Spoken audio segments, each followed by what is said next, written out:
Mindfulness and self-awareness can often enhance your ability to be compassionate to yourself.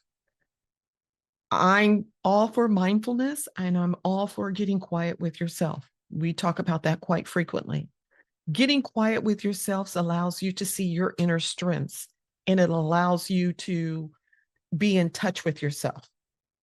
You develop self-awareness by reflecting on your thoughts, your emotions, and your actions. Pay attention to your strengths during this. Pay attention to your weaknesses.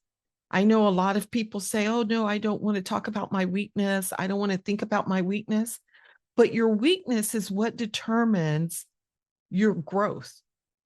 Right now, it's a weakness. I didn't know I had a weakness in self-esteem until once I learned it. Then when I did learn it, it was now that I needed to develop it better. So look at your values. And if you've been listening to the show anytime, I'm always talking about our morals and our values. Stay opening to listening and exploring your reactions to different situations. Controlling your actions to different situations involves self-awareness and intentional progress. Not I just fell up on this, not I just figured it out. It's intentional. You build better relationships with others without codependency. Remember, we decided that codependency is a giver and a taker. But when you're interdependent, they're interdependent and you're interdependent, then you have two strong people just being together, which works out for the better. If you want to hear the codependency again, or you missed it, or you just want to hear it to bring it back to your forefront of memory, you can go to YouTube. You can listen, subscribe, and like the videos that's on YouTube. So our emotional intelligence contributes to our overall well-being and interpersonal success. Strong relationships, strong friends, and strong parents and strong children are all interpersonal. They are strong because they're strong.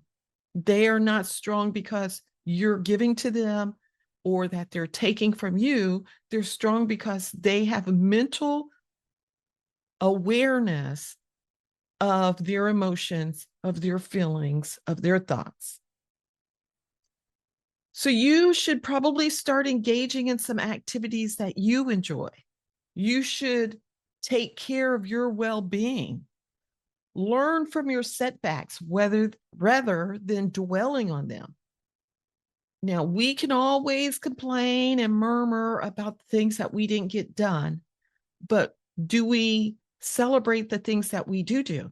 We need to learn to celebrate the things that we do instead of complaining about the things that was a setback to us. Be consistent in your efforts in building a positive image. Build a positive image. Remember, you have to love you. You have to like you before anybody else can love you, before anybody else can like you, or before you can love someone else or you can like someone else. You have to know love, right? You can't know love unless you love yourself. It will contribute to the development of a positive self-image over time. The benefits are increased resilience.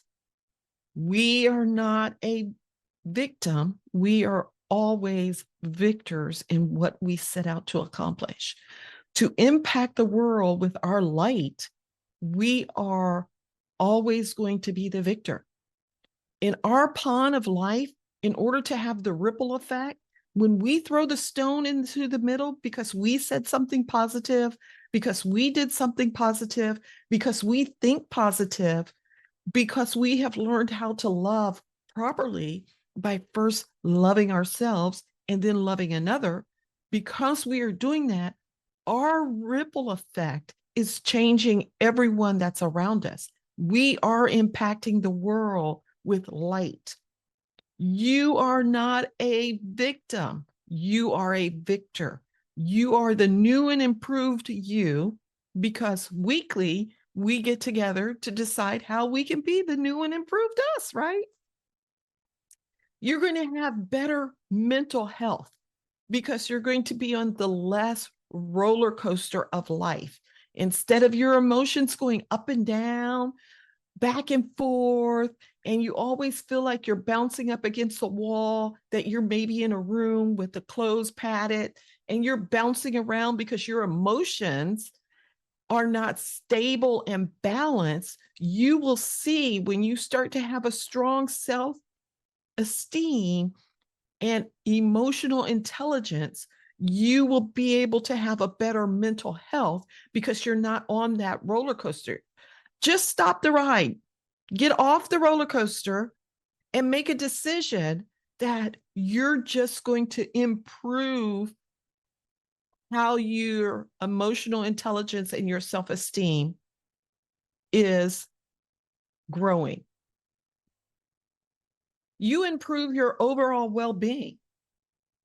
You have to be improved to impact the world, right? Because we don't want to impact any more of the world with negativity.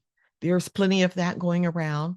We don't want to be an accessory to more negativity.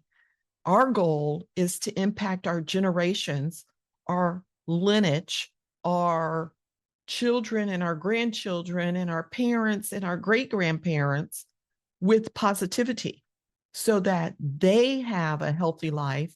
And because we're all living in a healthy life, there's nothing but positive energy encircling us on a day-to-day basis. Now, I'm not believing in rose-colored glasses. You are going to have obstacles in life. You are going to have obstacles with your employees, on your job, with your family, with your spouse, with your coworkers. I promise you. But your emotional intelligence and your self-esteem will now allow you not to take it personally. It will allow you to take a deep breath, step back and say, they must be having a bad day, instead of us getting wound up, getting our blood pressure wound up, and then we're all having a bunch of anxiety attacks because we feel now it's something that we can't control or something we can change, when really in life it doesn't really affect us. It's going to enhance your ability to handle challenges. And enhancing your ability to handle challenges fosters positive relationships. You want a better marriage? Get better self-esteem. You want to be a better boss? Get some stronger self-esteem. You will have more motivation and a greater sense of fulfillment. More importantly, you will improve your decision-making process because you're not making decisions emotionally at that point.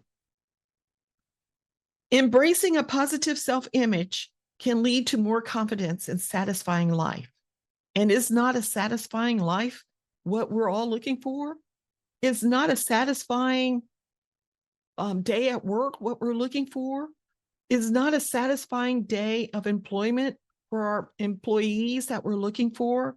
Is not a satisfying day talking with my kids or talking with my parents or talking with my friends or talking with my spouse? Is that not what we want?